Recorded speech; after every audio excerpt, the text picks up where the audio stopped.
2026년 현재 한 기업이 디지털 금융의 새로운 강자가 될 것인가 아니면 역사 속으로 사라질 것인가 그 운명의 기로에 서 있습니다. 왜 지금 우리가 이 기업을 알아야 하냐고요? 바로 지금이 그 거대한 도박의 결과를 결정할 마지막 순간이기 때문입니다. 자, 이 이야기는 과연 혼돈 속에서 태어난 차세대 혁신 기업의 서막일까요? 아니면 태양에 너무 가까이 날아오른 무모한 도전에 대한 경고일까요? 오늘 분석을 통해 그 실체에 한 걸음 더 깊숙이 들어가 보겠습니다. 먼저 이 회사의 혼란스러운 정체성부터 시작할 겁니다. 그 후에는 과거와 미래가 공존하는 기이한 사업 구조를 살펴보고 또 대담한 전략과 그 뒤에 숨겨진 위험한 재무 상태를 낱낱이 확인한 뒤에요. 마지막으로 이 기업이 마주할 천국과 지옥의 시나리오를 그려보겠습니다. 자, 그럼 첫 번째 장입니다. 이 기업의 정체성, 마치 카멜레온처럼 쉴 새 없이 색깔을 바꿔온 그 불안정한 역사를 한번 추적해 보시죠. 여러분, 한번 보세요. 불과 몇 년 사이에 이름이 무려 4번이나 바뀌었습니다. 2022년 경남 제약 헬스케어에서 시작해서 커머스 마이너, 딥마인드 플랫폼을 거쳐 마침내 지금의 사토시 홀딩스까지. 이건 그냥 이름만 바꾼 게 아니에요. 그때그때 시장에서 가장 핫한 키워드를 쫓아 껍데기만 갈아입는 거죠. 한마디로 이 회사가 명확한 비전 없이 심각한 정체성 위기 속에서 헤매고 있다는 가장 강력한 신호입니다. 이렇게 정체성을 찾아 헤매다 보니 회사는 결국 두 개의 얼굴을 갖게 됐습니다. 과거와 미래의 동거입니다. 여기서는 돈은 안 되는데 버리지도 못하는 과거의 사업과 모든 것을 건 새로운 비전 사이의 기묘한 충돌을 살펴보겠습니다. 먼저 회사의 과거입니다. 건강기능식품, 여성의류, 스마트카용 블랙박스, 심지어 드론 솔루션까지 정말 이것저것 다 하죠? 하지만 문제는 이 사업들 대부분이 수익을 내기는커녕 고전하고 있다는 겁니다. 그리고 바로 이게 회사가 모든 것을 건 미래입니다. KRDT라는 자체 암호화폐를 발행하는데요. 이건 가격이 널뛰게 하는 코인이 아니라 실제 화폐 가치에 딱 고정시켜 안정성을 꾀하는 이른바 스테이블 코인입니다. 여기에 암호화폐 거래소를 인수하고 글로벌 거래소 비트맥스와 손을 잡는 등 디지털 자산 금융이라는 흥미롭지만 극도로 위험한 세계에 올인한 거죠. 근데 정말 흥미로운 지점이 바로 이겁니다. 사토시 홀딩스라는 미래지향적인 이름과 비전에도 불구하고 회사 매출의 거의 전부는 여전히 고전 중인 과거의 사업에서 나오고 있다는 사실입니다. 새로운 디지털 사업은 아직 돈을 벌지 못하고 있어요. 참 아이러니하죠? 자, 그럼 세 번째 장입니다. 디지털 자산 시장을 정복하기 위해서 이 회사가 대체 어떤 대담한 계획을 세웠는지 그 구체적인 내용을 한번 살펴보겠습니다. 그들의 계획은 아주 공격적입니다. 먼저 자체 스테이블 코인 KRDT를 출시하고 대형 거래소 비트맥스의 지분을 확보합니다. 그리고 이 모든 걸 실행할 자금을 마련하기 위해 무려 1조 원에 달하는 전환사채 발행 한도를 설정했죠. 여기서 전환사채는 일종의 대출 복권 같은 거예요. 투자자들은 일단 돈을 빌려주면서 나중에 회사가 대박나서 주가가 오르면 그 주식으로 바꿔서 큰 수익을 낼 수 있다는 희망에 베팅하는 겁니다. 하지만 여러분, 이 화려한 계획 뒤에는 아주 차갑고 냉혹한 현실이 숨어 있습니다. 네 번째 장, 이제부터가 정말 중요합니다.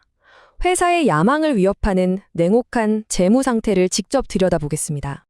문제가 한눈에 보이죠? 매출은 거의 늘지 않고 제자리 걸음인데 순손실은 2023년 550억 원에서 2024년 1,040억 원, 그리고 최근 12개월간 무려 2,080억 원으로 눈덩이처럼 불어나고 있습니다.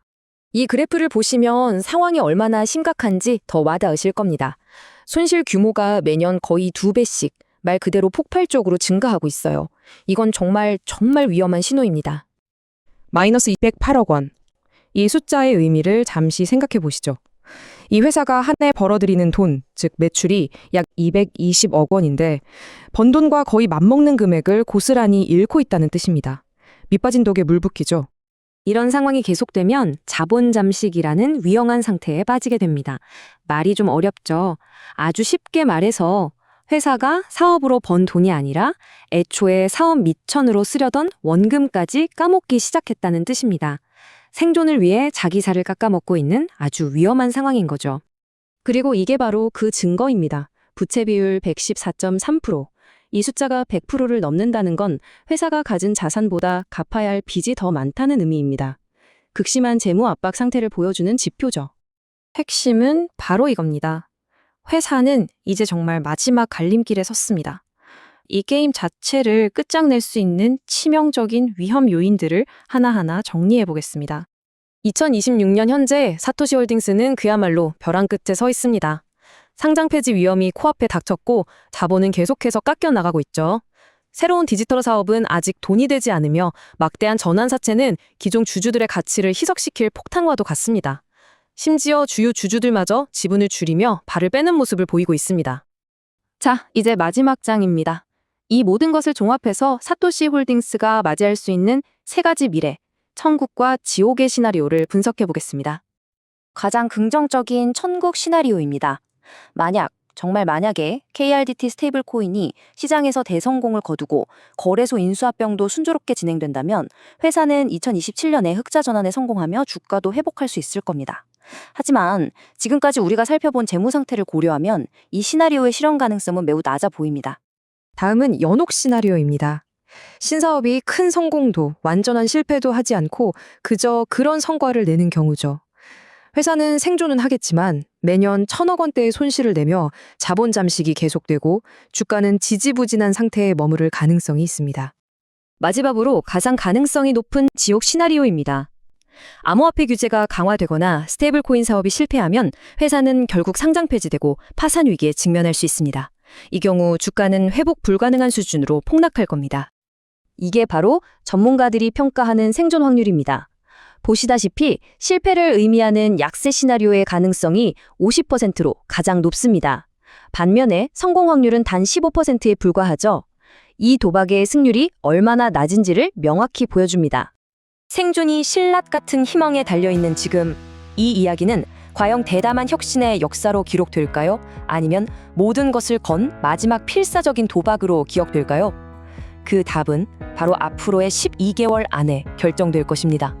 이 기업에 대한 여러분의 생각을 댓글로 남겨주세요. 투자는 항상 신중하게 접근해야 하고 그 결정과 책임은 여러분 각자에게 있습니다. 오늘 이야기가 유익하셨다면 앞으로도 계속될 흥미로운 기업 분석을 놓치지 않도록 구독과 좋아요 부탁드립니다. 다음 시간에 더 흥미로운 이야기로 다시 찾아뵙겠습니다. 감사합니다.